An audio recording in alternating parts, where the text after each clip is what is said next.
Well, the days and weeks following a snowstorm can pose challenges for local post office workers. Yeah, icy conditions can impact carriers' ability to get letters and packages to your doorstep. NBC 10's Devin Bates is in Coventry, where some residents have to go to the post office to get their mail.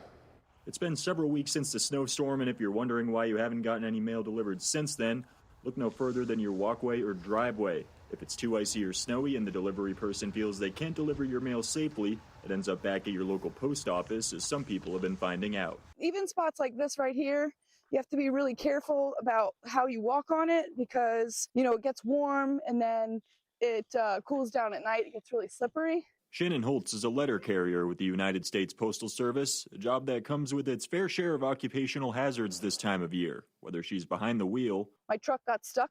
They had to send the custodian from the post office out to rescue me. Or on foot.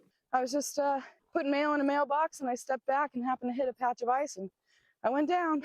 We've heard from at least one viewer frustrated over letter carriers skipping their mailbox, and Coventry's town manager notified residents they'll need to head to the post office to pick up their mail or clean up their walkways. Holtz says it's been frustrating for her to deal with as well. Got some elderly customers, and sometimes you want to just go ahead even though it might not be too safe, but because your people are so nice and they count on you.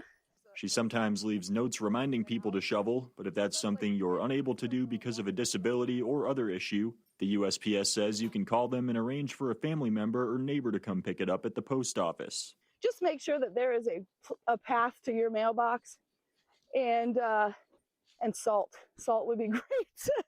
In Coventry, Devin Bates, NBC 10 News.